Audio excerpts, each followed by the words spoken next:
Welcome to the 5th episode of Indie Insight and the final of 2017. 7 authors interviewed, 7 great stories, and I hope you'll enjoy. Once again, we are with another author, and I'm welcoming C.L. Schneider today. A little bit about yourself. Thanks for having me, first of all. It's great to be here. As Marnie said, my name is C.L. Schneider, and I am an author of adult, epic, and urban fantasy, including the Nightfire series and the Crown of Stones trilogy. I live in New York with my husband and 2 sons, and an 80-pound lap dog and 2 cats that hate each other. I pretty much spend my days torturing characters and drinking coffee and letting the dog in and out 50,000 times. So that's and trying to not watch Netflix. That's I spend a lot of energy trying to not watch Netflix. That's definitely something that is one of those things that makes it hard. Oh, it does. It does. Our little distractions. Yeah. Facebook, That's a big one. Twitter. Yeah. Yes. Hulu gets me. I'm not really Netflixing right now. Yeah. It's interesting how we can find ways to distract ourselves. Well, I do like it on occasion in the background when I am working on something. If I'm like trying to think of what I'm doing and I'm kind of like, oh, do I want to go this way or that way? I'll put on some really bad zombie, flick or, horror movie or something, and just kind of let my mind go for a little bit, and it actually helps. So, wonderful. Yeah. So that's one of your techniques on how to fight any not writer's block, but writer's pause. Yes, I've never really had writer's block. I think what I really have is I have whatever the opposite of that is. I always have too many ideas, and it's a matter of which avenue I want to take the characters down. And sometimes I will just sit and write out a little bit of both ways to see how it would play out and what it would do to the characters. And I, turn on Netflix or go for a walk or something. But usually if I just let my mind go for just a little bit, it'll just be like, oh yeah, that's it. So your first book series was Crown of Stones. Yes. And you have wrapped that up. Yes. And and there's no signs of it coming back? There's no I wouldn't say that. You're like, I'm currently working on a short story that takes place after book 3 and will be kind of a bridge toward perhaps another trilogy or something. Wonderful. Down the road. Okay. So a spin-off. Yes. Well, it will still have you'll still have Ian and some of the characters, but it's things have changed after the first three books in the trilogy. So I don't want to go into too much, there's lots of twists and turns in that series. But I have a lot of ideas and some plots written down, and actually a couple of things beyond the short story. So I'm looking forward to playing with that again. Oh, he's a great character to work with. Yeah, I enjoyed your first book. I haven't finished 2 or 3 yet because I'll forgive you. My to be read graveyard is it is massive, and I just keep apologizing every time I get a book. I'm like, okay, tuck yourself in. I'll get to you one day. I know. I'm the same way, and it's not that I don't want to at all. It's just there is just so much going on. There's so many good authors and books out there. Oh, there are. And then definitely try to balance your own. So yes, balance. What is that word? It's very foreign to me. I know. I heard it on the news, so I thought I'll throw it out there and sound smart. Yeah. Anyway. So tell me about the current project you're working on. I am working on the second book in the Nightfire series, and that's here, which features Dahlia Knight, a shape-shifting creature hunter from a parallel world ruled by dragons. So it's murder mystery, police procedural, urban fantasy, gritty, dark kind of thing. So everything with the kitchen sink in there. It's a lot of fun. This is my kind of my ode to like shows like Supernatural and Jessica Jones and X-Files and The Lost Girl and all those kind of shows that I absolutely love and binge watch on Netflix.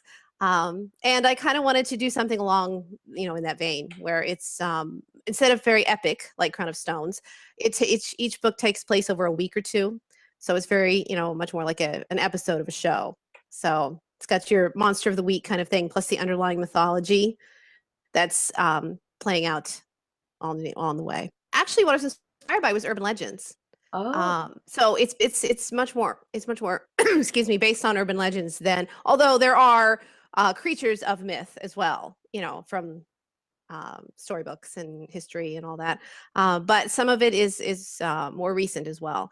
It's based on the idea that parallel worlds exist, and all the creatures that we know from myth and legend actually are real, but exist on parallel worlds. Okay. So, and you want me to sleep at night now? Exactly. That's actually a line from one of the first books when someone's talking about that. Yes, the monster under your bed probably is real. So it's been a lot of fun because I've always wanted to do something with urban legends, but I get to twist them. Because of course the world that's in power is the one ruled by dragons, where Dahlia is from, and they don't want anyone coming over to their world. They don't want the truth getting out. So they have spent, since the beginning of time, twisting and creating all these legends so no one would actually believe the truth. But there's rips between the worlds, and there's more developing all the time, and keeping the secrets is not going to be so easy anymore. That's very exciting. Wow. So it's a lot of fun. So I get to play with things like, even as like Cyclops or, dragons. I can throw in little things about Bloody Mary and chupacabras and chimeras, and, just because all these things existed, but they have twisted everything and created all these legends and buried the evidence, and of course Dahlia comes in and hunts the creatures that come through when they're not supposed to. So I always ask everyone about research they've done. Yes. Is there anything interesting that you've researched that you want to share with Oh us? my goodness. I did a lot of interesting research. For the Crown of Stones was a lot of fun because I got to do a lot of research on mystical healing. And I don't know if you're aware, but all the spells that are in that trilogy, they use the aura in the stones. I actually researched all of that in crystal healing, and then I took it and twisted it for his purposes. If a certain spell was supposed to stop bleeding, and he's a soldier and he's using it to make someone bleed, that it's still the same spell and the same stone, but it's just used, a little differently. So that was fun, actually. I enjoyed that. There were some interesting things for Nightfire as well. Obviously, all the urban legends. And this one, of course, being modern day, I need to look up a lot more police procedures and whatnot. But did you know that there's actually a group that believes that there are, shapeshifters in power? Yeah, yes, in present day in our world, and they're reptilian, which is kind of funny because that's what they look like. Really? So I thought that was quite interesting. They actually believe that some of the people, like in our government, are actually shapeshifters from another planet, though not a parallel world. And there's a lot, I've done a lot of research on Komodo dragons and dragons in general, and how they reproduce, and don't ask why, and DNA manipulation and genetic experiments. And this one's had kind of a little bit of everything. So very cool. Spontaneous combustion. You've been very busy. Yes. Trying to find time to writing all that research. I have no idea. That's why the book's not done.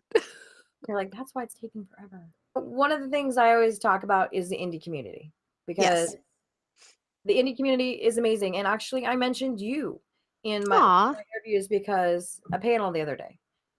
Because the indie community, you were the first person that messaged me and was nice to me, and I was like, who is this person and what does she want? Why is she stalking me? I know, and why is she putting me in a group and telling me nice things? I'm like, she doesn't know me. Who is she? But it's real, people. If someone, an author, reaches out to you, they're not trying to get anything from you. They're not trying to steal your book. They're not trying to get money. Their indie community is very welcoming. Do you feel that same way? Oh, most definitely. And I was definitely felt the other way before I published. I thought, oh, there's no way. They're my competition. I definitely believe that. I was not expecting what I found. And actually, Mark Shaw was the first one that from Indie Books We've Seen that I connected with. And loved his ideas of bringing everyone together and working together, and I just kind of ran with it. And I was excited that he was so welcoming, and I met a few other people that were the same way. And I'm like, well, this is kind of who I am anyway, so I'm just gonna see who else I can meet. But I think it's fabulous. I really do. No one else is really going to know exactly what you're going through except another writer. And you never know what advice you're going to get, or new ideas, and just complaining and commiserating and celebrating.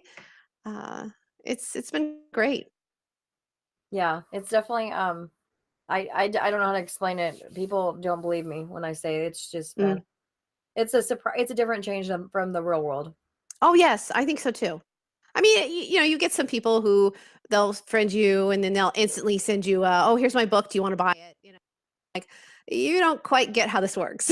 Right. Let's chat. They're not the norm. Right. Or they're new and they need to. Yes, and they don't understand, right, that we can just talk and learn from each other. And Right. I think it's a wonderful community. Exactly, because one book sale is not going to get you there. Oh no, definitely not. No. But the connections might. Exactly. Yes. Exactly. So decide what's worth more, $2.99 or. Right.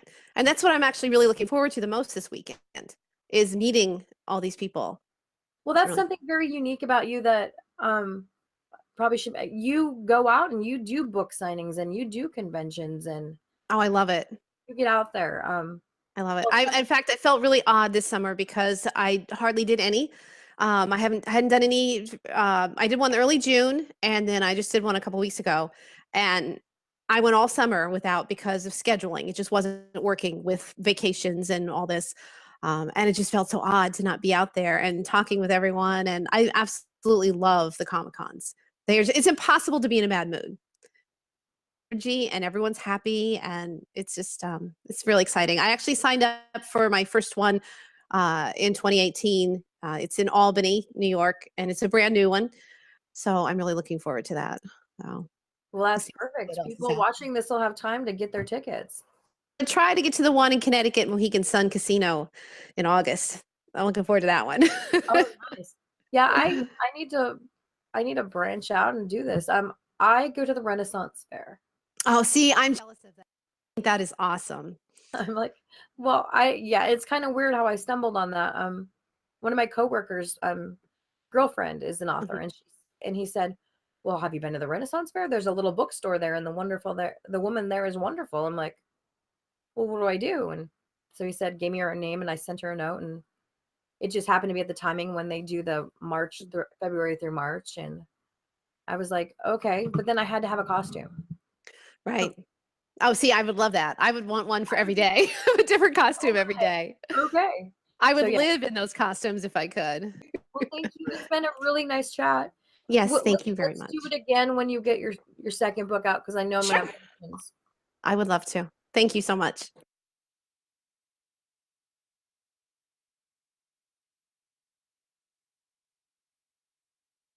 Today I have Kim Interdonato with me, and if I said her name wrong, she will correct me. Welcome, Kim. Can you tell us a little bit about yourself? Sure. My name is Kim Interdonato. I live on Long Island, New York, and I wrote the book called Shoes Are Like Men. It is a comical twist on modern dating, and it is meant to be funny, relatable, and extremely positive. Wonderful.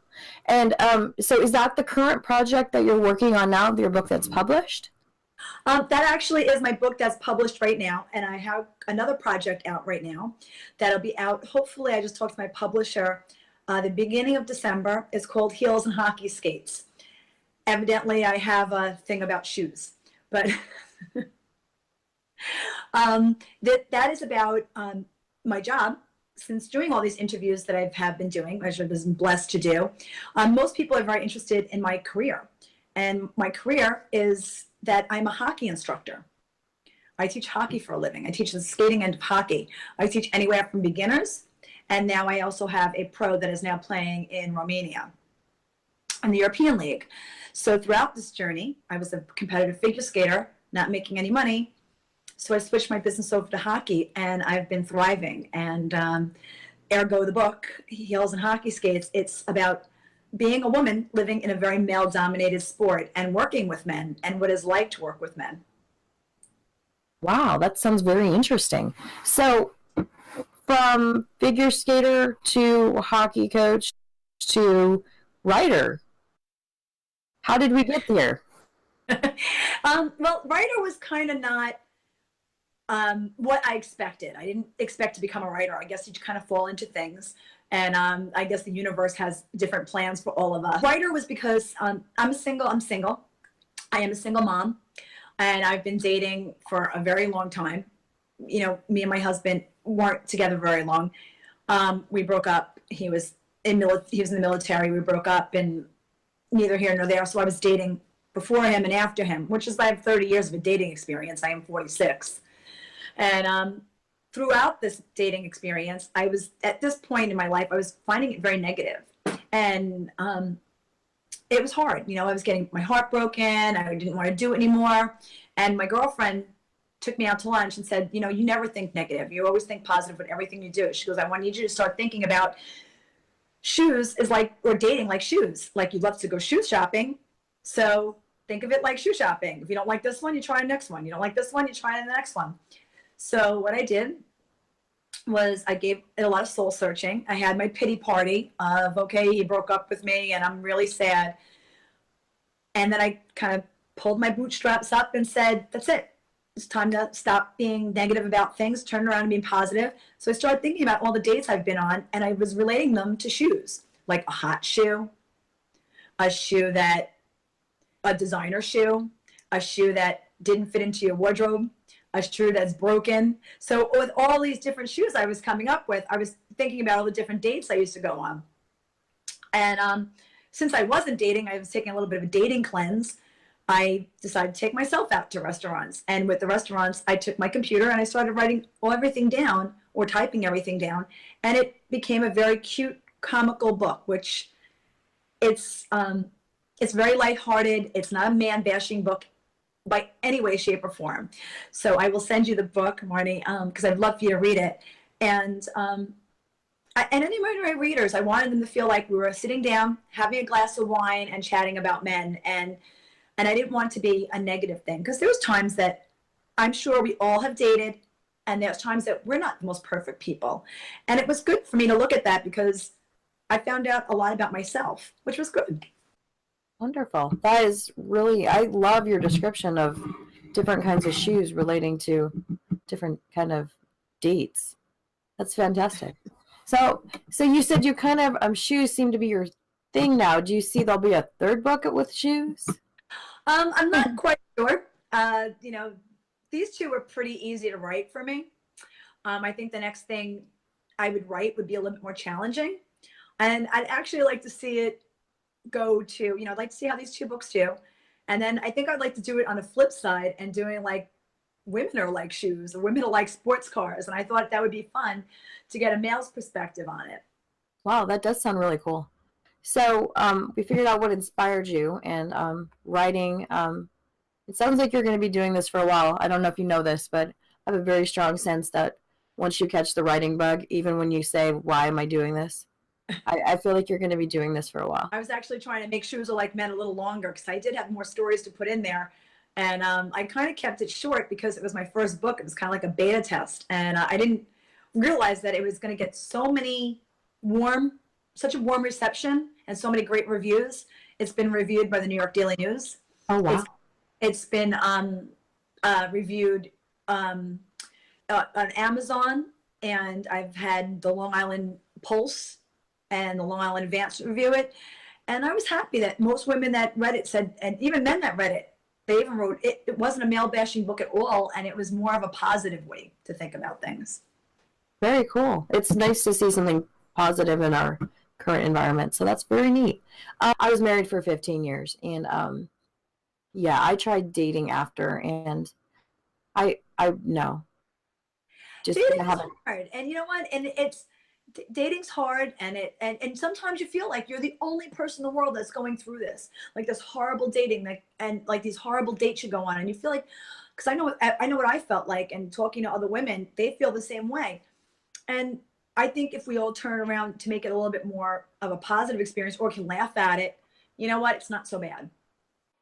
Is this book full of dating advice? So I'm not giving dating advice because I didn't want to do that. That's the last thing I wanted.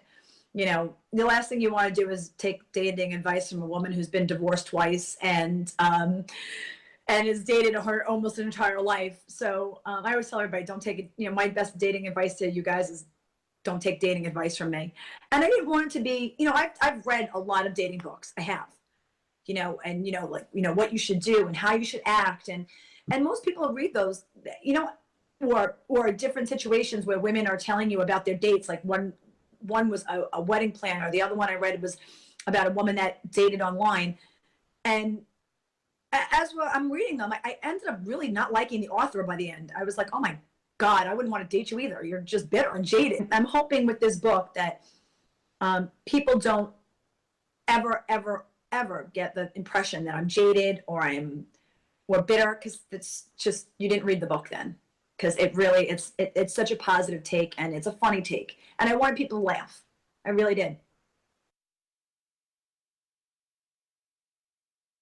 I depend on the indie community for everything I do, for promotion, for help with editing, for, you know, just support. Are you part of this world of the indie authors, you feel like, or? No, you know what? I'm just hearing about it now. And when I tell you, I'm extremely, you know, new at this. And I always tell everybody, you know, many people come up to me and go, oh, I really want to write a book. I'm like, then do it. I was self-published. I went through Mindstar Media, and they pretty much have been pushing me along. But, you know, now I'm starting to try to get the book to a bigger publishers, which I'd love to do. And as I said, they won't look at the book unless the book's a little longer. So I'm trying to make the book a little longer. I'd love to see it go out, and I'd love to see it, and I'd love to see it grow. And not just because, you know, oh, I'm going to be famous, or, oh, it's, you know, I'm going to be rich and famous. I want it to grow because I think it has a powerful message.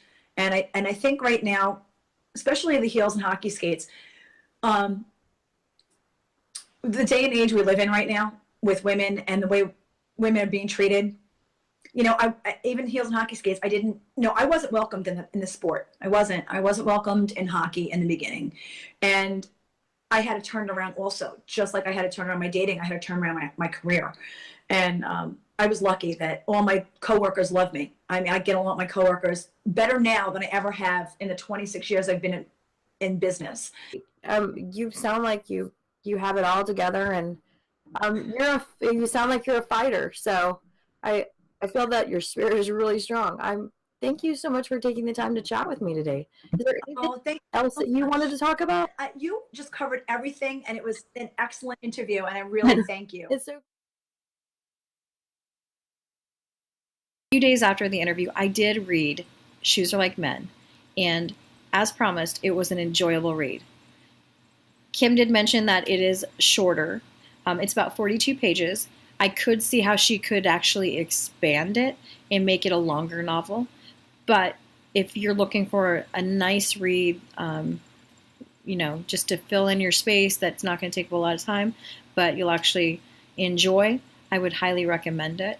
I did not see any male bashing in it, just saw one woman's perspective on the dating world. I did identify with some of the things she mentioned. It is a interesting world out there if you're dating, so I could see it being enjoyed both by men and women. Maybe a little bit more for females, but I know that she mentioned she's going to possibly write another book about women are like cars. So I think that might be an interesting thing also to read. So I look forward to reading Heels and Hockey Skates and future books by Kim.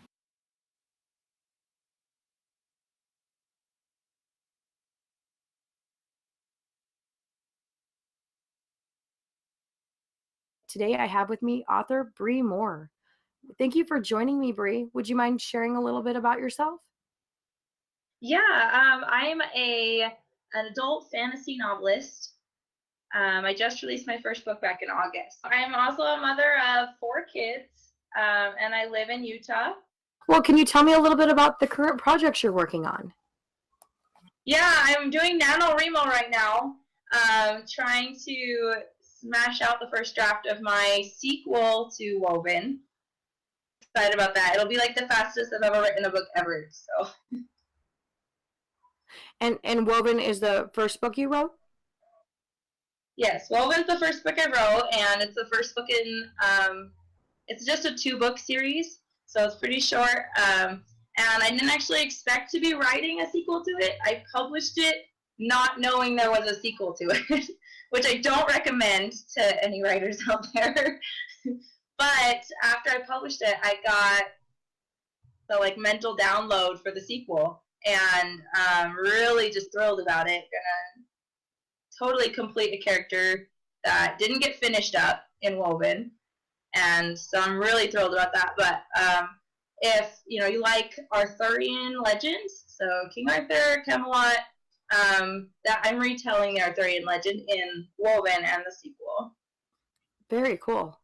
So I always ask everyone about research they do, because authors will many times spend a lot of time researching things. I've told many times I've researched a yacht for my last book.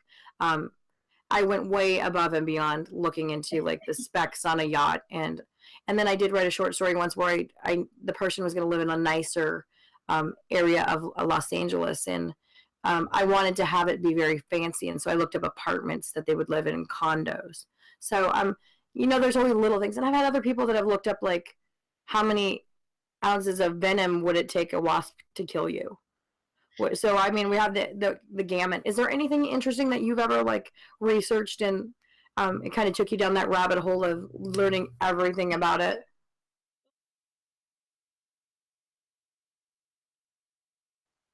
Every day.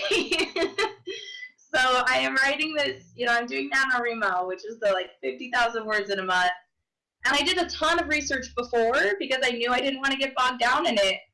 And I'm still researching all the time. So yesterday I was researching how long it took to walk from Dublin to Cork in Ireland. And I researched Viking ships, and yesterday I was also researching Irish dialogue and dialect, so I could kind of get that, because this next book, it takes place mostly in Ireland, which I've been there, so I have an idea of what it looks like, but I have there's all these little details that I want to get right. So I've researched some really, really bizarre stuff. Lots of different deaths. Would this particular thing kill you? Okay, weirdest thing I researched for this book that I'm writing is, could a sword break in a man's head? That is the weirdest thing I have researched. And I found out that it could. Oh, so wow. There you go. Wow, okay. That's pretty gruesome. I know, yeah, your Google history may be scary. Clear that up. Yeah, right? Don't want them to go. FBI coming after You're what are they up to?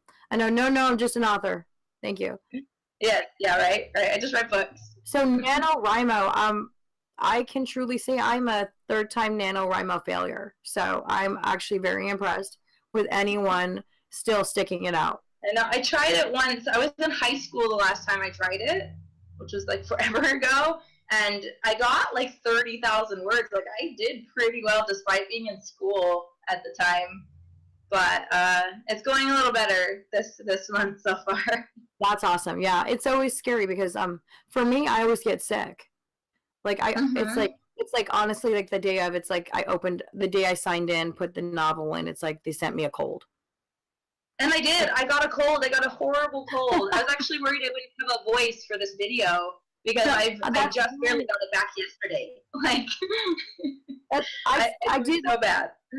I did do a video where I said that NaNoWriMo causes colds. It does. I said 9 out of 10 people get the influenza virus. So I really need to research this now that we're talking about research.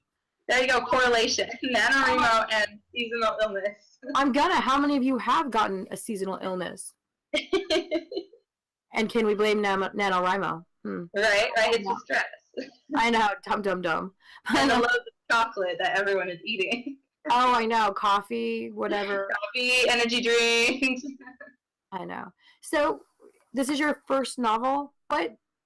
What brought you to this path of writerhood, which is a very rocky road? What made you decide to publish? Those are like two different questions, but they're both really good ones. I feel like I was pretty much born with it. I started reading at a super young age. Before I even got into kindergarten, I had started to read, and I just ate books, and I was one of those kids that, like, I was reading so much that my mother would ground me from books so that I could go outside and play because I was reading so much. I was just one of those people that was always way ahead of the reading curve in my class, and I started reading, like, college level, adult level books when I was in middle school, and, my mom couldn't keep up with me at all. I just ate books, and when I was in 4th grade, my teacher gave us an assignment she gave us like a little blank book and told us to write a story, and we had to illustrate it and do the cover for it and like everything, the whole 9 yards, and I fell in love with it.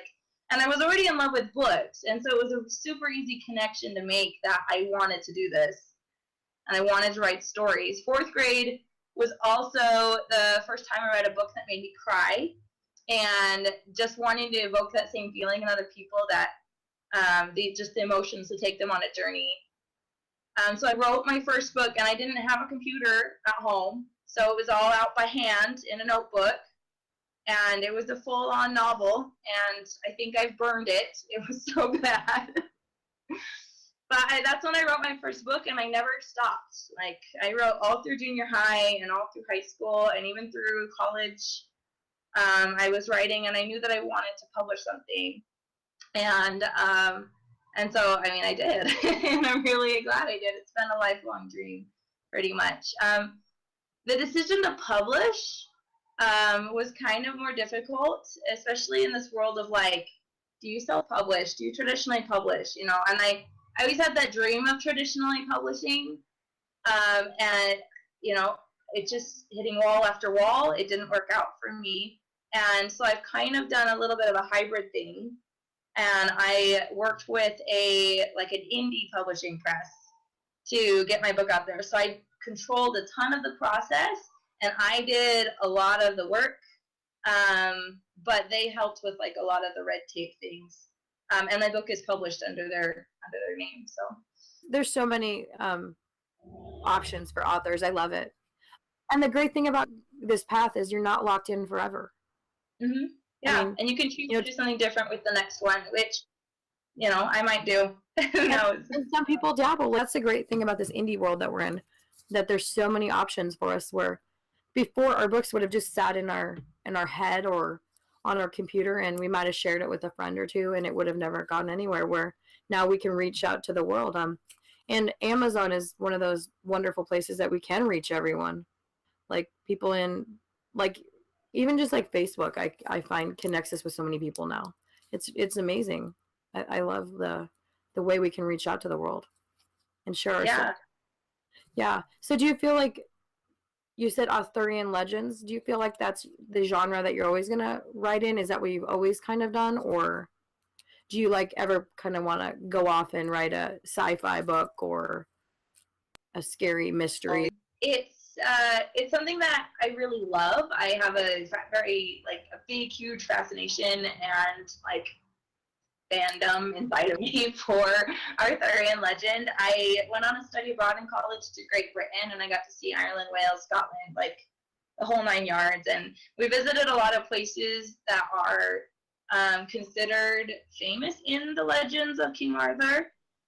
And when I was there, I didn't know I would write Woven. I didn't know that I would be writing a book about Arthurian legend. A couple years later that I actually got the idea for Woven. And then I had all the places in my head, and that was amazing for writing the book and able to get the details right. And because I'd been there and I knew what it was like. And I have a lot of ancestry from that area in my family, so that's another connection, I guess. But I just love the research and legend. I am writing, before NaNoWriMo, I was working on a sequel to the story of Peter Pan. So that's a little bit different. Kind of takes place in the same area, but in a totally different time period.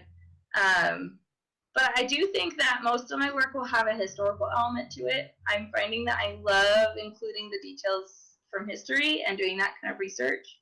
So I want to tackle like an Amazonian tale someday, like about the supposed Amazonian tribes, and just explore some of those things. I love doing the research. I think that's just the thing that I've learned as I started writing. Very cool. Well, it sounds like you have a lot. This isn't going to be your first or second book. It sounds like you're going to have very many tales yes. to tell, which is really awesome. I'm excited to hear more. Let me ask you a question about the indie community. So okay. I find the indie community amazing. I've been connected with GoIndieNow and other groups of people that have been like so welcoming and helpful from day one. When I first started this, I had a person message me, and she was really nice to me, author C.L. Schneider, and I was like, what's her game? what is she getting out of this? Mm-hmm. Because I wasn't aware that, no, we are a big hippie commune of love. Yeah, basically. I mean, everyone is so loving, and at least in my experience, that they're willing to like give you your time and promote your stuff, even if it takes from theirs. Do you feel like you had a similar experience? So far, I think so. I've really just dabbled in the community. My main marketing plan right now is just write the second book as fast as I can. So I've kind of been just on the fringes of the community, but so far everybody's really, like you said, been super welcoming and very helpful. Like there's definitely no feeling of like competition, which actually really surprises me about like the whole author world, that everybody is so it's not like a pond of piranhas and everybody's just trying to get the customer, and other things that I've done have been more like that, and that's been really intimidating. So I was really glad to see. It was just a huge relief when I entered the community, and it's so friendly and so easy to connect with people, and that's been just the most surprising thing. Anyone that hasn't experienced the indie world of authors, I would say connect with it, even if you're just a reader or a blogger. Not just because you are key to our survival. Absolutely. Yeah, because it's definitely, we will embrace everyone. We're very loved.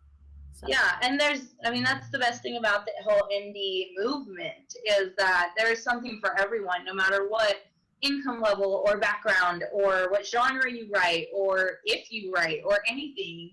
There is a place for you somewhere, and you can find it. And the best part is that they'll help you find it. Like if you jump in and you don't feel like you really belong, you can ask, hey, who else out there does this? Or hey, I'm looking for this particular service, and somebody out there will do it, and they'll have it for you. And that is so neat. It's awesome to be part of that. I agree. So I encourage everyone to join us. I know. Well, we don't want to get too full. No, we'll take everyone. Right? There's a cap. I don't know. I've not seen a cap yet, but maybe. Well, thank you so much for taking the time out of your busy day. I know for children, this is probably your little moment of solitude. I'm actually very impressed you don't have someone knocking on the door. Yes, that would be the child wrangling skills of my husband. Wonderful. Well, thank you again for taking the time to meet with me, and I hope we can do this again. Absolutely. Thank you, Marnie.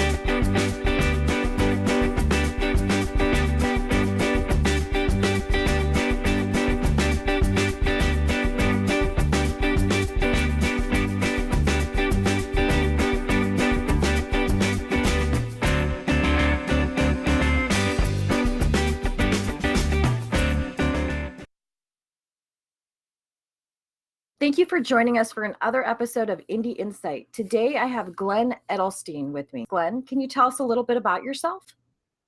Thanks for inviting me, Marnie. I've been a book designer for about 30 years. And I started my career at the bottom, where I hope everyone should start, and worked my way up from basic designer to art director for largest publishing houses in the world, such as Random House and St. Martin's Press and William Morris. I've done a lot of work for large book publishers over the years, overseeing the design of book covers and book interiors with the staff of 5 to 10 designers, as well as freelancers such as photographers, illustrators, other designers when things got out of hand.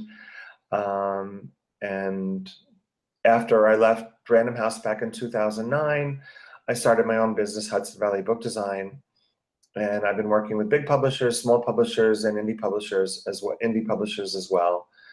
I love working with indie publishers because I like training and teaching. And in fact, I am also a teacher of graphic design at a high school. So I'm pretty busy, clearly. But I love the art of book design and book covers and helping somebody starting out fresh and giving them a possible future as a writer and author. Well, what inspired you to be a cover designer? Was it just a job and that it evolved? That's an interesting question, because when I left college, because I went to the School of Visual Arts where I graduated, I wanted to just be a graphic designer. And I didn't think about, oh, there's actually someone does book covers. Like, oh, there's someone, yeah, that didn't even cross my mind. So when I was interviewing for jobs, it just happened to be one job that came up, and I got a job working at Random House as a college, they had a college book division at that time. And I got a job as a junior designer. And it was designing book covers and book interiors for college books. So it just turned out that way. And it wasn't in my plans. I didn't even know it existed, but that's where I got started. And since then, I love it. I enjoy it so much. So I love continuing doing it. What advice would you give to an indie artist when considering, I have this fantastic idea. I want to share it with the world. I'm just going to go share it now, and I'm going to draw my cover. I can draw a cover. It'll look good. So what advice would you give to an indie artist just starting out? I'm really open-minded to a point. Right. I'm open-minded to say, let me see what your work looks like, and I'll guide you and help you become better. If they really don't have it, then I'll say, you should consider hiring a designer to do that, because I think they'll be able to get a better sense about what you're trying to tell. Because when you don't have the experience as an artist, or especially if it's in one field and not another field, so for example, let's just take authors as an example. So you may be the best writer in the world, and hopefully you are, and hopefully you've worked on something for a long time, and you've kept your fingers crossed for a long time saying this is going to be a bestseller, and I have this wonderful idea for a cover. It may be a wonderful idea, but then it may not be. I'll be supportive of an independent artist to a point where I feel like it's not going to benefit them if their ideas don't benefit them. I mean, because that's ultimately what it comes down. I've worked with many clients who say, this is the cover that I want to use. This is the art that I want to use on the cover. And sometimes it works, but to be honest with you, majority, it doesn't. And it doesn't work because they don't understand what sells their book. They don't understand marketing. They don't understand publicity. They don't understand any of the aspects it takes to get a book actually out there and done. All they know is that I'm an amazing writer, and yes, in your writing, which may be a science fiction book, the story may be amazing, and there's things in there that are representative of the story, but you may not be picking the right representative moment. Exactly. That's the hard part, getting your book seen, because if you have a great thing to share, and then your cover maybe doesn't entice them. You know, that's your foot's not in the door. But it's a little bit more, it's more to it also in that, yes, again, the book might be amazing. And yes, the area that you pointed out in the book might be a good spot, but there might be better spots to represent. I mean, and I'd help somebody to do that. Like, you sure this doesn't make that, this might be better. With me, I always consider my work to be a collaborative effort. And I'm really honest with my clients. I won't say it's good if it's not good. I will say that's a really bad idea. And I will say, like, let's come up with something better. Like, it depends on the client and the personality, because we work very close. And I get to know the person that I'm working with. When I'm working with a client for the first time, I'm saying to them, I'd love to know your cover ideas, because that's important. Can you send me samples of book covers that you like and relate to this book? Don't go to Amazon and send me covers. That's the first thing I say. Don't go to Amazon and send me covers. Go to randomhouse.com, go to harpercollins.com, go to macmillan.com, simonandschuster.com, and I'll give them a list. Go to these websites, because they're the professionals. They're the ones that publish books. They're the ones that are making tons and tons of money on books. And by looking at their covers, you'll get a sense of what kind of books sell. If you go to Amazon, you're going to get a lot of books that have no sales whatsoever, regardless of the cover. So I'll tell them to do that first, and then I'll look at the cover ideas, and then we'll start discussing concepts based on that. But if you don't have the knowledge or want to learn how to get it out there, then you're doing yourself a disservice. Absolutely. It's not easy. I mean, I know that we always say the easiest part is writing the book, but that's the truth. Yeah. Like, most of us have enough stories in us that we can sit down and write for many, many years. But I can't write for beans. This wasn't my chosen path in life. One day I was just like, this very, very strong image came to mind, and I'm like, I need to write this. Glen, covers, that's not all you do to help artists or authors. What else do you help with? So I do interiors, which is also really important. So I've learned over the years of freelancing more about why it matters, why the interior matters so much. When I was working for publishers, I sort of understood, like, yeah, this is why we do this, and this is the technical rules, and this is the rules you live by. But I didn't spend enough time understanding why it's so important, and readability is so important. Why one font looks better than another font, and why for readability it's better to use a specific font over another font. And then I also went, I don't know if most people know font terminology, so I'm not going to even get into that because that could get crazy. But the differences of what books should use or magazines should use, as opposed to what fonts should be used on the web or for ebooks. And most people don't know that. Most people say, oh, I'm going to use Times Roman, or I'm going to hire this guy because he's $50 and he could do the inside of my book. I'm like, okay, but you don't understand all the details about text and what's important in text. Like, you have to understand. So, for example, do you know what a widow and an orphan is? Want to explain what orphan and widow means? Sure. Or is that something that would steal your business? No. Okay. No. A widow is a short word at the top of a page. So a widow would be like the end of a paragraph, maybe last two words that start off the next page. That's a big no-no.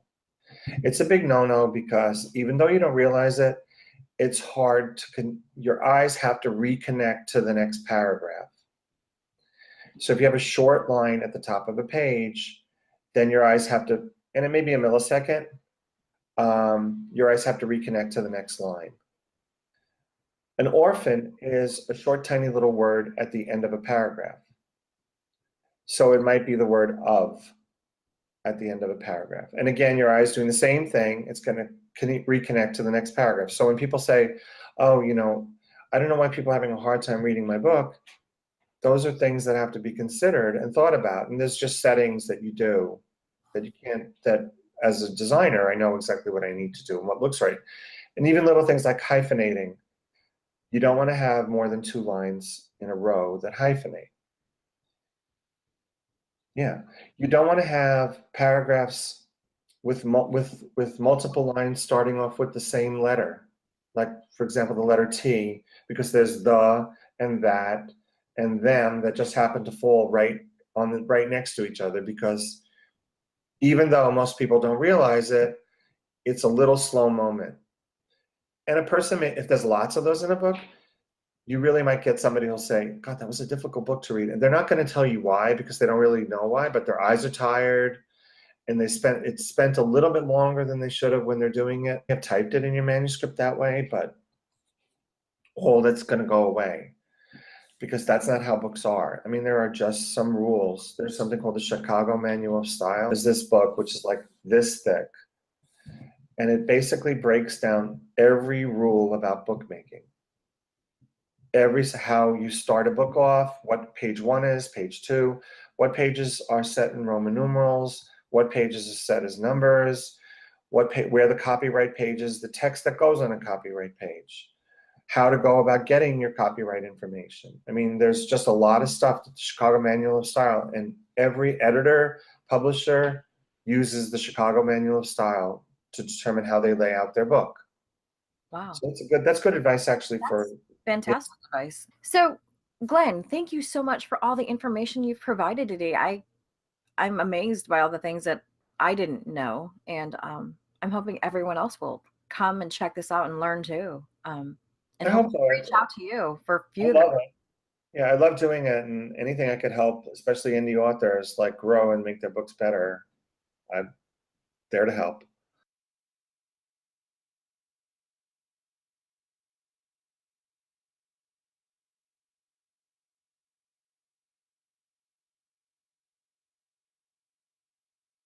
We today have Tony Brady with us. Tony, could you tell me a little bit about yourself?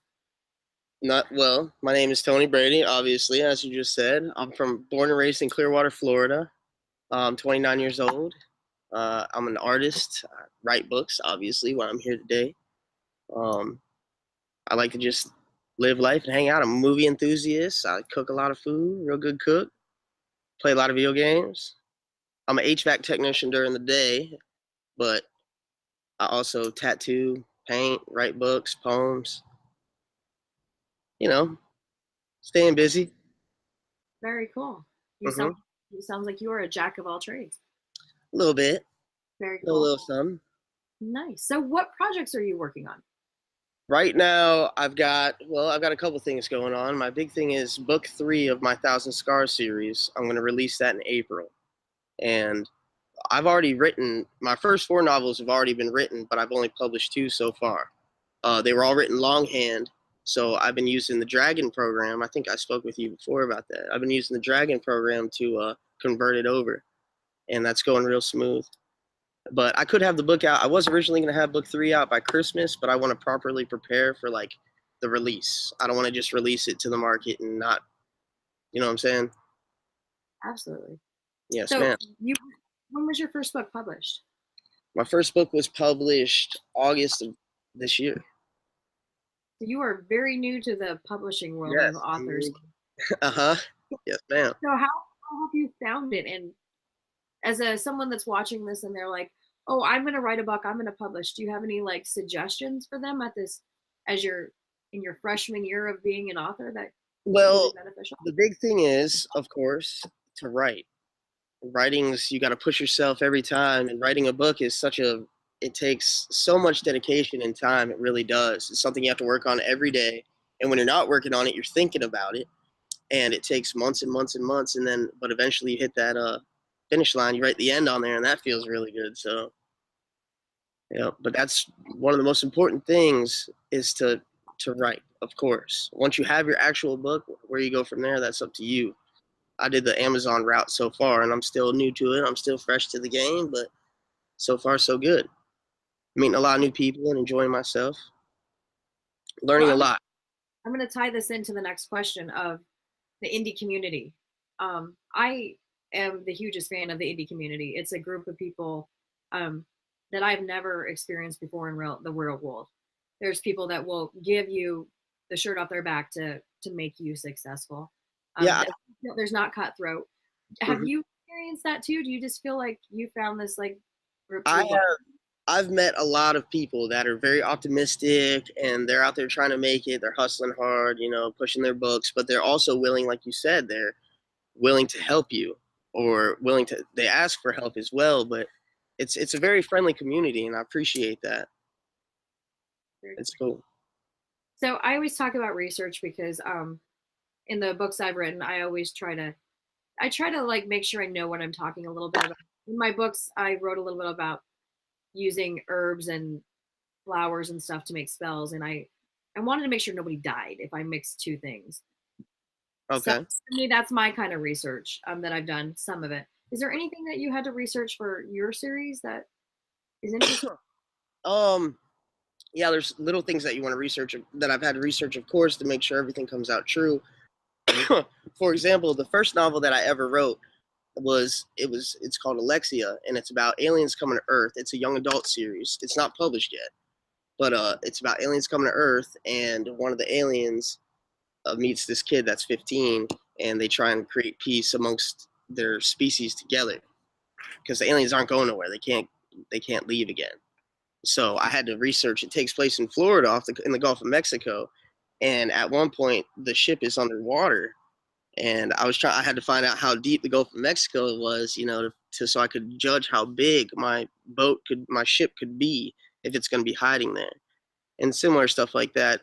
Fortunately, most of what I've wrote about so far, what I've written, is things that I was very acquainted with personally. I already had a lot of personal knowledge on the subjects, so. Did you want to tell us a little bit about your series, without like getting into like spoilers and ruining it? Do you want to just tell us what it's about? I was thinking a lot about that before this interview because the way I release my books is kind of weird because the first book in the series, book 1, part 1, is called First Cough of the Thousand Scars series. It's only like 40,000 words, and the second book is like, I think it's 70,000 words. So I thought about just having one big book instead of releasing them separately. And it's weird, it's strange because the bulk of my story is there's a man named Shane Patrick Edwards. And the book takes, in the year 2026, a plague hits Earth. And we call it America. We call it in America, Annabella. They call it fire skin, blood kiss, the red plague all across the world. They don't know exactly where it originated, but they know it is somewhere out of Asia. And in America, we call it Annabella because the Secretary of Defense's granddaughter, her name was Annabella, and she was the first case that was 100% of the disease on American soil. And it kills you, the plague will kill you in one of two different ways. Either your body can't take the plague at all, it completely rejects it, and you die within the first 2 weeks. What will happen is a red blotch, you can get a regular cold, right, and still come back from that. But if a red blotch shows up, red rash on your abdomen or your chest, it's a 100% mortality rate. It's just a question of how long it takes. Okay. The second way, your body might be able to fight it some. And when that happens, you can live for 6 months to 9 months, and you're just a walking, talking, infectious person. You know, everyone around you has the chance because it's airborne. So the plague spreads very easily. The first chapter of the first book takes place 11 months after the plague hit, and it's already estimated that 85% of the population of the planet's been killed. Oh, wow. Yes, ma'am. That's horrible. You know, the main character, Shane, okay, so what it's about is this man, Shane. He's very religious. He was raised in a very religious family, and he ended up he lived in Clearwater, but he moved away from Clearwater towards Crystal River area in Florida. And to get away from the big cities because you have to have a fresh water source, and it's just crazy. The cities are cesspools, you know, it's all death there. So he went to his brother's house into the country a little bit, and as time went by, he watched his entire family die. So that all that's left is his wife and his daughter and his mom.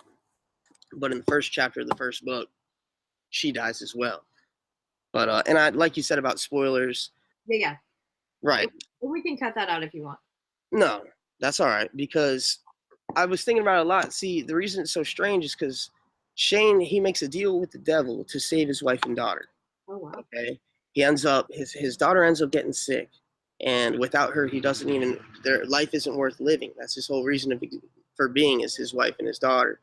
So when his daughter gets sick, he kind of loses his faith in God, because he's already watched, well, I'm not going to say he loses his faith, but he has a lapse, and he prays to the devil, and the devil ends up coming to him, and they end up making a deal. Well, Shane is trying to make this deal where he thought he was just going to trade his soul for the souls of his wife and daughter so they could live. But the devil doesn't want that. What he wants Shane to do is go around and kill people. And he's got multiple weapons and tools that have been recurring throughout the story up to this point. And the main ones are his brother's sister 45 pistols, a machete, and a hunting knife that he's been using. So the devil has in the contract that those three weapons sets of weapons will be his tools to get his kills for him. The devil wants 1,000 scars. For every person that Shane kills with the pistol that he delivers the killing blow, it will give him 1 scar. For every person he kills with the machete, it'll give him 3, and for every person he kills with the hunting knife, it'll give him 5.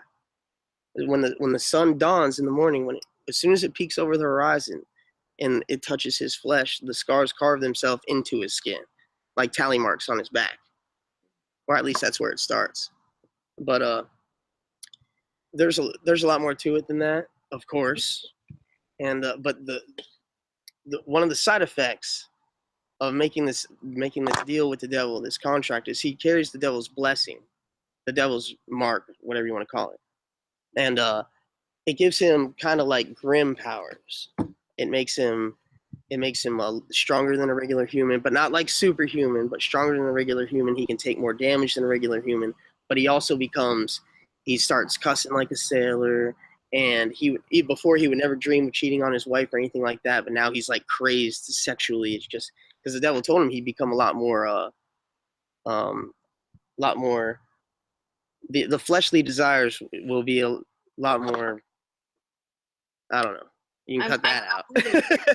He's more devil. Yeah. A lot more susceptible to the fleshly desires. Oh. And the story is him trying to get these 1,000 scars for the devil to save his wife and daughter. Okay. Wow, that's dangerous. Yes, but, okay, so part of the reason why my marketing, the way I've done it so far with this series, is strange is because the first book doesn't mention anything about the devil. Doesn't mention anything about the scars, so it's the 1,000 Scars series, and people don't really see where that links up, where the correlation comes between the two. Okay. So it was a risky way to start, I guess, because the first book seems kind of short when you read it. It just drops off. But the second book is where he makes the deal with the devil, and it all starts coming together. Because you were setting the stage. You're setting the prequel. Yes, ma'am. Right. All right. First book's more of a prequel. It's setting the stage and letting you know what's going on. Very cool. So when it's all together and it's final, is it just going to be the 4 books? No, it's probably going to be 6 or 7 books. I've already got the first 3 books are fully written. I only have, like I said, one of them I'm still converting over from longhand. And then the 4th book is halfway written.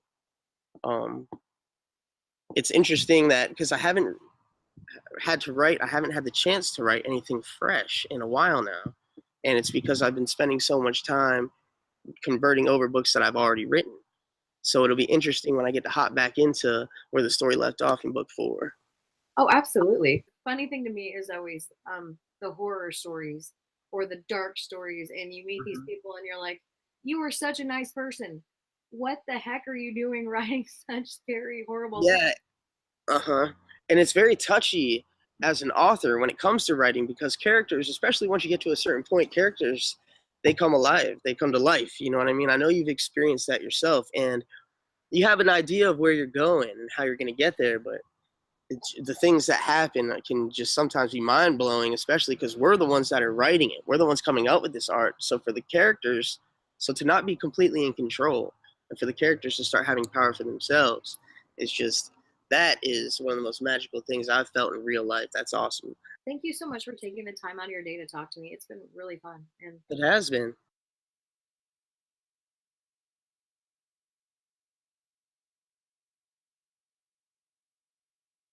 Welcome to another episode of Indie Insight. Today's guest, Kenna McKinnon.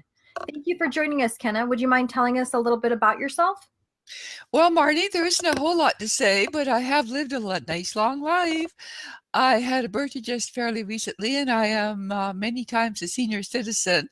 I started writing very early when I was about 5 years old. As soon as I could print, I was writing little poems and writing stars with Mars and rhyming and for to impress my cousin. And I would tell my siblings, I'm the oldest of 4 children. I have 2 brothers and a sister who's the youngest.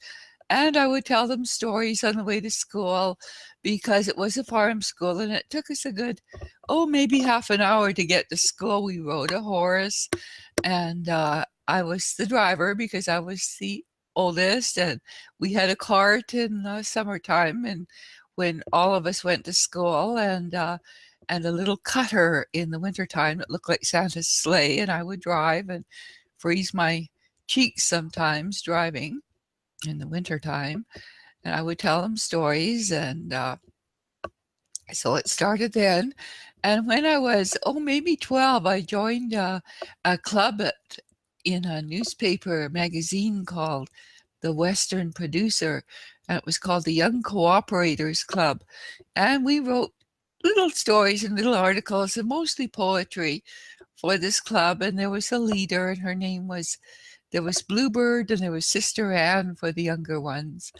And it was a lot of fun, and I had a pen pal, and I had a pen pal in England, and we had pen pals in those days, and we wrote back and forth.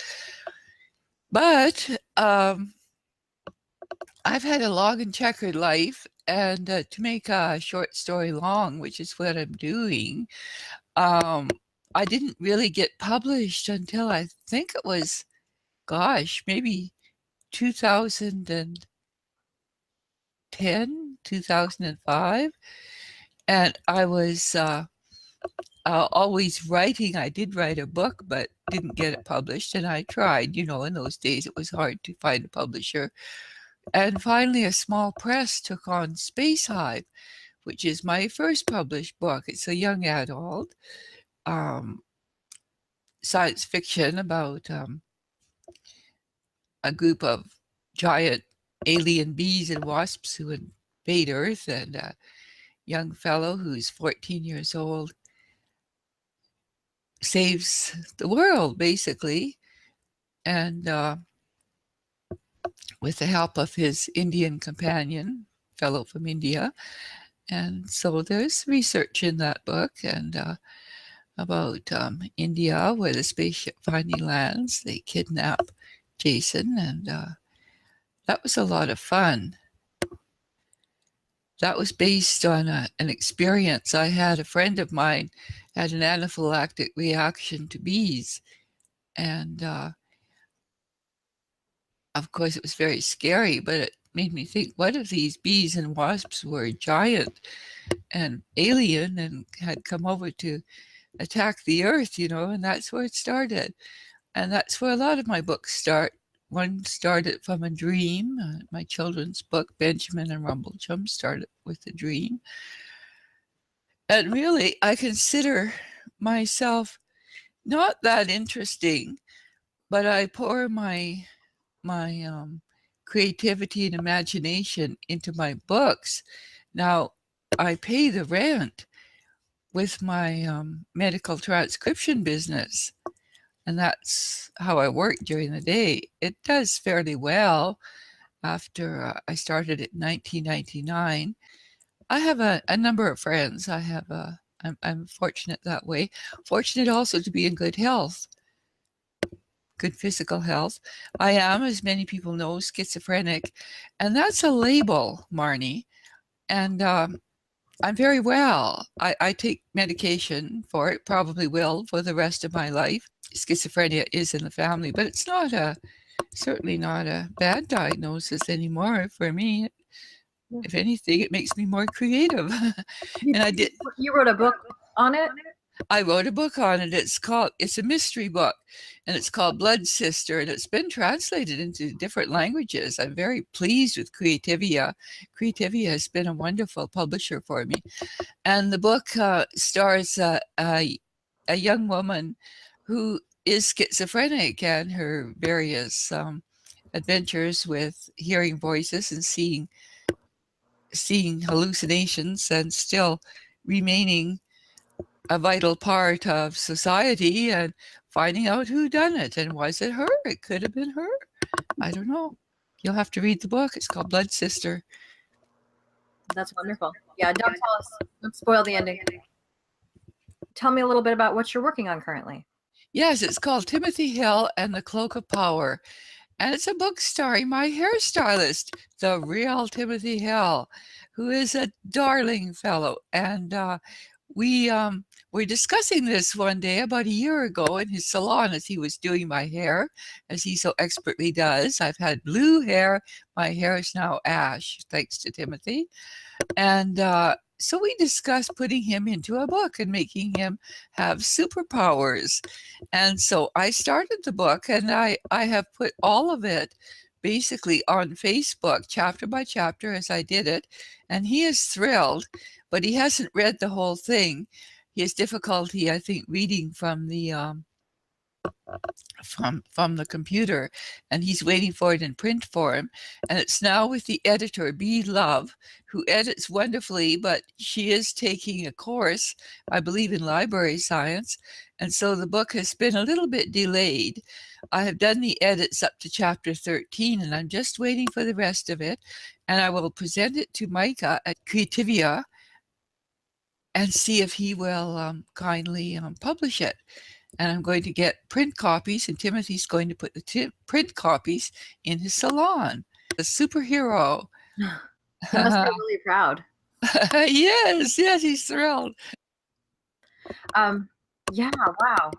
They're so amazing, all the things that you've done and you do. I love your books. I've started, I have to confess I'm the worst reader now. Perfectly understandable. It's just time, and if it's in an audiobook, I'm more likely to listen to it. Yes. Just because I drive to work, and my long commutes, books are wonderful for that. So yeah, it's so hard to find time, isn't it? It is hard to find time, Marnie.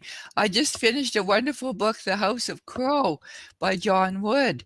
And it took me, gosh, I've been reading that for weeks, and finally I finished the whole thing in one night. Great book. And I did a review last night, so I'm so happy to have finished it. But I know exactly what you mean. It's the time. It gets away on us. Oh, it does. Yeah. And we mustn't stress. I don't think that's the point of life. It's not the point of reading and reviewing and writing. It should be fun, Marnie. If it's not fun, why do it? Exactly. If it's not fun, why would we do it? That's why I love interviewing people. I honestly, this is my favorite part. Like just meeting the different authors and learning about them. Yes. And I love to meet you and see your face and hear your voice. It's a thrill. Yeah. Very cool. You. Thank you for the opportunity. You kind of mentioned research that you did for Space Hive. Yes. Writers have to do a lot of research if you want your book to be authentic and connect with the readers. Yes, we do. What kind of interesting research have you had to do? Well, I don't really know, Marnie. I did see this question, and I do research for every book, of course, but I don't know how interesting it is, except, of course, people who write mysteries research about, what bruises look like on the neck after they're choked and that kind of thing. And even girls that write young fantasies have to look that up. Fantasies, yeah. I know. I had to look at that exact topic. I was like, the scene where the character gets choked, and I'm like, what is her neck going to look like? And her eyeballs. I mean, like, there's a whole layer to it. And like, if someone breaks into my computer, they're going to really think. I know. I sometimes think, and Marnie, I have done research on gays and sex, that, I mean, here I am, a senior, very quite I don't date. I don't smoke. I don't drink. And here I am doing research on these places to go in where was it? Las Vegas, places to go that gays go to, gay men. And it was for Timothy Hill and the Cloak of Power, actually. And then the Grand Canyon. I've been to the Grand Canyon, which was wonderful, by the way. But in Timothy Hill and the Cloak of Power, which isn't out yet, but they go to the Grand Canyon, and there's the Colorado River, and where that feeds, like someone tries to poison the Colorado River on a big scale. It's a witchcraft almost. Oh. And yeah, because there's witches in the book. Actually, Timothy Hill and the Cloak of Power connects to Engaging the Dragon, which is one of my books, Alien Planet. And it's about dragons and a princess and kings and queens and picks and trolls, and it's a real rollicking fantasy. And Timothy Hill is an offshoot from that book because he comes from Drax, which is the name of the planet. And then I wrote the book just on Earth, but he does mention Drax. So you might want to read Engaging the Dragon first. Oh, okay. And I intend to do a sequel, or perhaps even a prequel on Engaging the Dragon, but that's another story.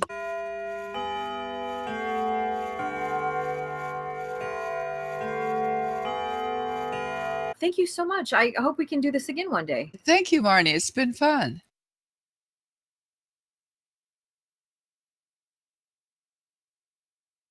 Well, welcome to another episode of Indie Insight. Today's guest, Joe Compton. Welcome, Joe. Thank you for joining me today. Can you tell us a little bit about yourself, Joe? I'm a author of the crime thriller Amongst the Killing, and I have a sequel that I'm hoping to publish early 2018, moving towards March, which is kind of a significant thing for me. I'm sure we'll talk about that, but it's called We the Moral Majority. It's a sequel to the book. I'm also working on a book right now during NaNoWriMo that I've been terrible about, but I am still working on it. And yeah, I've done so much in my life in terms of writing, and I've written movies, made movies. So I'm here and I'm enjoying my life. So I was going to ask you what projects you're working on, but you did already indicate that you are working on your second sequel to Amongst the Killing, which I actually read. And this is one of those weird things where I don't say that often in my interviews that I actually read, because my to-be-read graveyard is piling up and soon the ghost will come get me. What do you think about punctuation? Big fan of the semicolon, which nobody's a fan of. I think it's the worst. I think it's the worst represented punctuation mark in punctuation. And I think that it is also the most misused and underused. And I really like it. I think that a lot of sentences live up to it and help it, and help enhance the feeling. I might be crazy, but that's how I feel. When I read something with a semicolon, like Vonnegut uses a lot of them, and I really find that really awesome.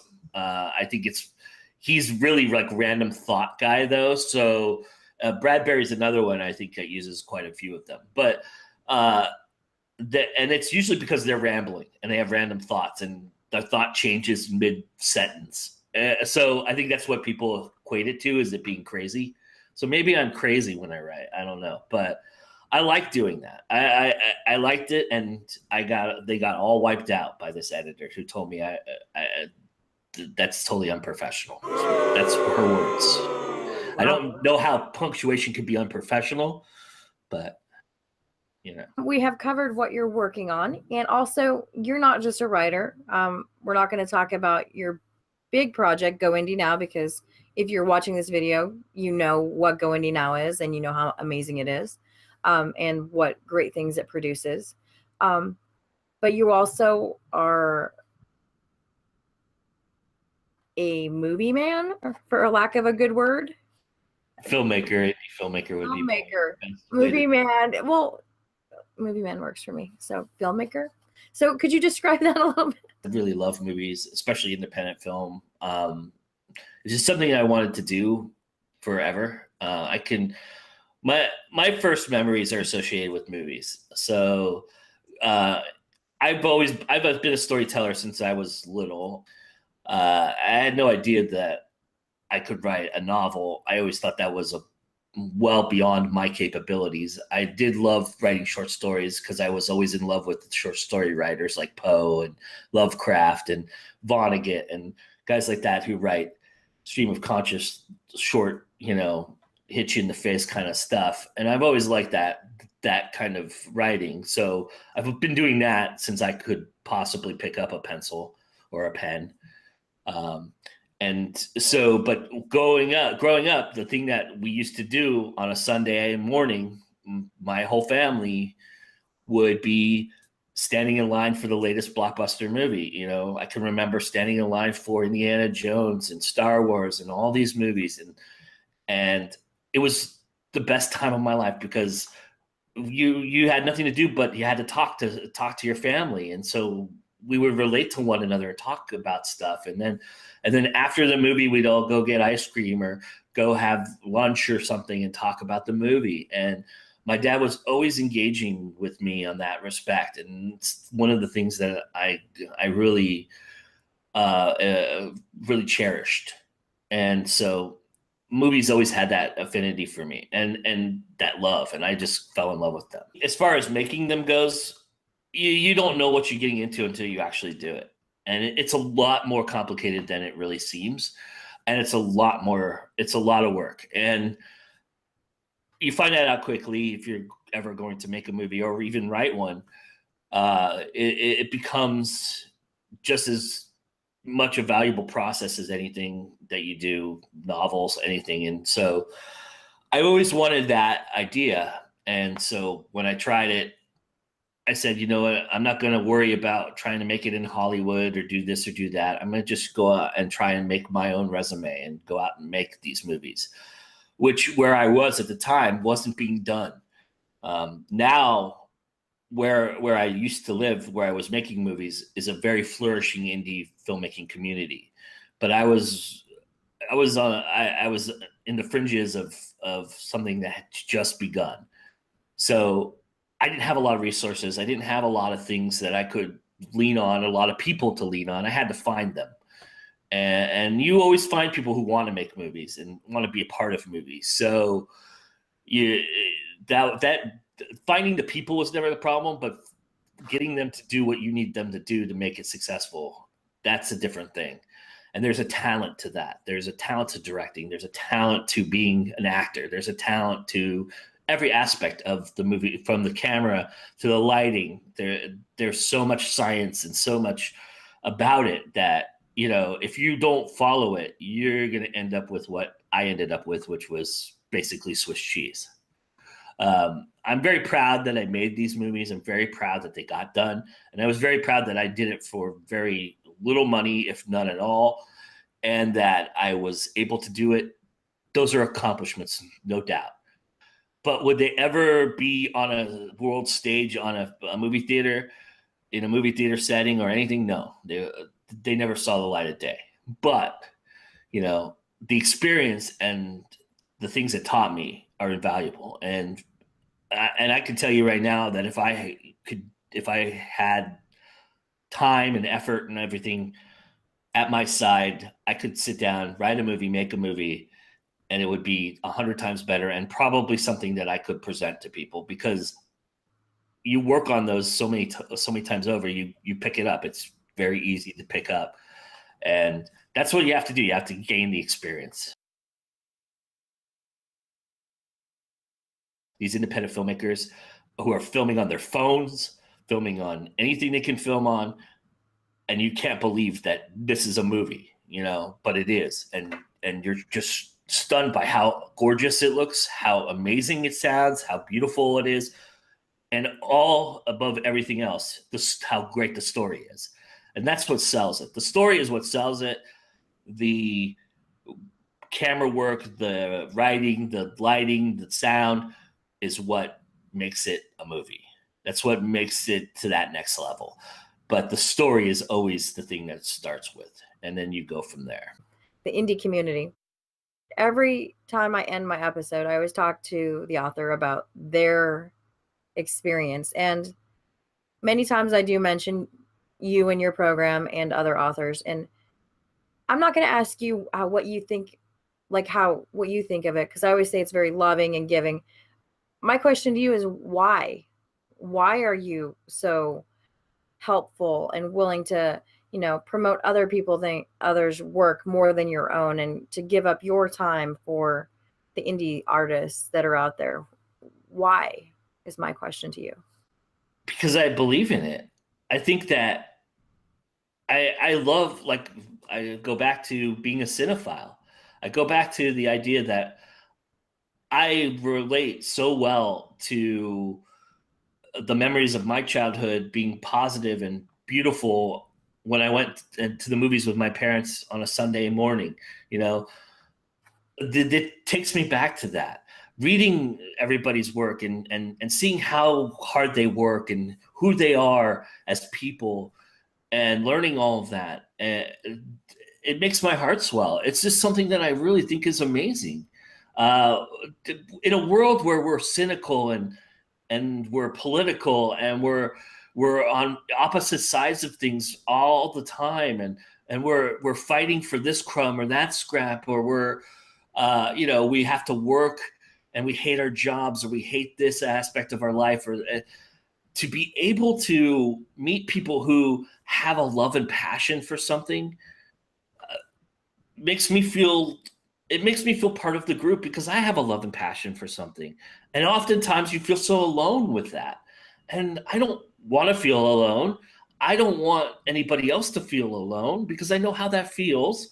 And I think that's where it drives from. I think people are amazing. And I think that if the general public gave half of these people a chance to read what they do, to watch what they make, they would be different people. They would be enthralled by their life. They would be enthralled by what they're experiencing, because these people really make incredible art, and they really do a lot of things in our society that are good and worth talking about. And I think that's what drives me to do it. I talk to people on a daily basis, and I'm so lucky to do that. I'm so lucky to have that insight and to have, talk to somebody about that passion, because it drives me every day. And I need to be more, the thing that I fail at is I need to be better about my own passion. I need to follow up and do more for myself. But that being said, it's not going to stop me from doing what I'm doing now, and it never will. I don't do this for anything other than to make sure that people get seen. As so important to me, because I remember how hard it was going back to my filmmaking days, how hard it was to get something done, because nobody knew how to do it. I was on the fringe of something that never had been done or hadn't happened and wasn't prevalent. And so there wasn't a lot of resources. I just want to have one other thing that people can turn to that has a resource, and that's GoIndieNow for me. I think I want everybody to be introduced. I have so many friends who are filmmakers, who are authors, and I just want everybody to be introduced to everybody and be friends with everybody. And that's happened. I've seen so many people cross over and talk to one another, and that's when I know I've done something that I wanted to do, and I've been successful at. So, well, my hat's off to you. You know that. So, thank you, Joe, for taking the time out of your very busy day to talk to me and be a part of Indie Insight. I hope once again we can do this again. Absolutely, anytime, Marnie. Thank you so much for wrapping up 2017 with me with Indie Insight. It has been a joyous ride. Of the artists that have participated in Indie Insight, I'm doing a countdown on marniecate.com/2018. Every day I'm releasing a new artist a little highlight on them and links to all their works and some surprise information that maybe wasn't included in their interview. Anyway, thank you again for joining us at Indie Insight, and we wish you a very happy new year.